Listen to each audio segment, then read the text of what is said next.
I personally have never considered my area of expertise as Bionicle mocking, probably because I've just always been more into standard LEGO mocking.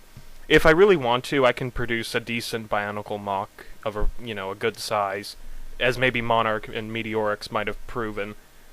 However, I reject the idea that a better looking character is a better character overall. That's rubbish, of course, so I think the reason I'm making this intro for this next video is because the video is going to be showing a character from one of my new stories on YouTube, and this character is one of the most evil and terrible characters that will go on this channel, rivaling what we cannot see's antagonist Gavla, certainly. But this character's figure, as far as the design goes, is a bit underwhelming. I want to prepare those who judge mocks based on appearance, that when creating this particular character, I was not trying to buff him up with armor or impress you guys with his looks. I wanted him to be the way he is, and you'll see. Just don't leave any comments like, oh, your mocks look weak, or add more armor. Because there's more to a villain or a character than armor. Also, this video is particularly longer than some of my other ones, simply for the fact that after I show the main mock, I'm going to go into a bit of the story behind him, which will filter into the story behind Commandos, the old stop-motion video I did a while back. So if that's of any interest, please stick around. Well guys, here he is. A figure I refer to as the Tyrant. So, first of all, one thing you might notice before I go into detail with him, this is actually the area where the Protector in the first Commandos looked up at a poster on the wall there of the Tyrant, and he kind of had a change of thought about where his loyalties really lie, so I figure this is an appropriate place to film him. So, this is the Tyrant. Like I said, his figure himself is a bit underwhelming. Let me go ahead and show you what he looks like from the side. So, you know, he's almost like a naked Toa, if you will, as far as the build goes. He's really got no armor. All of his sockets are filled in with Technic axles across his whole body, even on the feet, as you can see. But, there is a reason why I wanted him to look this way, and that's because he's not really meant to look like a big, tough guy, badass sort of. He's meant to look like just kind of, it's an overused term, but anorexic, you know, like a really, a skeleton, a really gangly, dying, decaying person, you know. And, I mean, as you can tell, I've grayscaled this to keep with the tradition of Commandos, keep with the mood. But, right here, I want you guys to check out that he's almost two torsos stapled together. You have a, I don't want to refer to it as an Agori torso, but a Avmatoran torso, if you will, with a Inika torso. And they're sort of, you know, smacked together, and they're only supported by leg joints and this sort of makeshift, you know, deformed joint right there. And if I turn him a little bit, you'll notice that it's twisted. I want the Tyrant to appear to be very deformed, very malnourished, you might say. Definitely a decaying sort of figure. And there we go. If you can't already tell, the part I worked the hardest on this figure is the head, right there. And I did it because I wanted to make a head that, if you stared at it long enough, you'd be kind of disturbed and would try and look away. So, is that scaring any of you? Of course not. It's plastic. So, that's kind of the figure, and I understand that he's not much, but he is really intended to look this way. Here he is from the side, and yeah, just sort of a a wiry, bone-thin skeleton, sort of.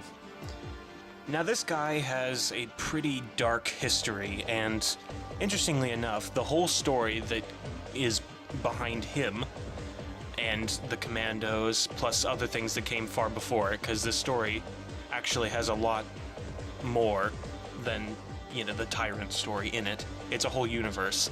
This entire story I came up with gradually after I built this figure. So this guy's been together for a very long time, since November of 2011, actually, to my memory. So this guy is pretty ancient. I've been very reluctant to take him apart. And so if you've watched this far and are the least bit intrigued as to the story of Commandos and would like some more insight, I'm going to do that right now. I'm going to go into detail on some of those things. So, let's go. There's not too terribly much more I want to reveal about the Commandos story until the next installment in the universe, which is coming up probably in the next couple of months or so. But one thing I did want to talk about were the posters. So if you've seen the first Commandos, you know that the posters are the primary way the story is told. The story is simple. It's got only two characters, at least for the first Commando video. And what they'll do is they'll pass a poster and they'll read it and react to it in different ways. And the captions on these posters explain a lot about the universe, hopefully, but also keep some mystery to them. And there's sort of one other hidden part of this story. The whole tyranny, dystopia, totalitarian government, that type of thing, that's a very reoccurring theme and setting in stories, and it's not necessarily original anymore. But the reason I'm using it is because I've sort of stuck in a hidden message, sort of a subliminal message, regarding Bionicle into Commandos, and I'm not sure how many of you caught on to it, and that might have been my own fault for not portraying it well enough. But here I'm going to go ahead and explain what it's about, and then maybe you can understand a bit more the essence and emotion that's meant to be behind Commandos. There's a poster that appears toward the end of the first Commandos video with the caption, "This is an everyday citizen, and he could be an enemy. Citizens, be alert. Your neighbor could be working against our great leader. Help your local commando battalion in hunting down all enemies. Report any suspicious behavior of citizens to a commando at once." So, the figure portrayed on this picture is described as a citizen. But as you know, at the current point in the story of the Commandos, there are no citizens. You see no citizens. The only two characters are two Commandos. And there's reasons why there are no citizens, but that'll all be explained in time. This shows, however, what a citizen would have looked like. And as you can see, he's made of Bionicle parts. And the most prominent part of this picture is the Kanohi How. I don't think I'm the only one who agrees that the Kanohi How is perhaps the most iconic mask in the entire Bionicle universe. The reason I chose to use it is because I kind of wanted the person in this picture to be Bionicle itself, the franchise. And the whole point is, the Commandos are this elite unit of super soldiers with sleek armor, a simplistic design, but are incredibly effective and at destroying their opponents and taking down enemies. And I want Bionicle as a franchise to kind of be portrayed as martyrs, in a sense, and Hero Factory to be sort of the tyrannical opposition that destroyed Bionicle. I know it's a bit dramatic, but the thing is I used to be a big proponent of Hero Factory until Hero Factory 2.0 and so on, took its place. I really liked year one of the first season of Hero Factory, But after that, it lost all potential, and I started longing for Bionicle again. And it's just tragic that this is what has replaced our beloved story. But I want the Commandos are basically a way of demonizing Hero Factory for destroying Bionicle. So that's the subliminal message, and it'll be more clear as I unveil more about Commandos and this whole storyline.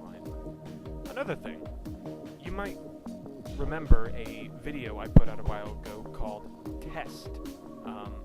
Test something, and it was a short video with very simple stop motion, and it featured a Bionicle character who was holding a kind of hunting rifle and which was hunting an animal, and that was the whole video. That character is not just some guy I put together for the sake of a test video. He's an actual character, and he's from the same story universe as the Commandos. His name is Murdoch the Gunsmith, and eventually I'll get around to explaining his story. But that's just a way for me to let you guys know that this story isn't just about the Commandos. There's a very large and long history that takes place all before it. So, rest assured there is plenty in store and lots coming. Anyway, I hope you enjoyed this video, liked the Tyrant MOC, as simple as it was, and are interested in what is to come in the Commandos saga. So, I'll see you guys later.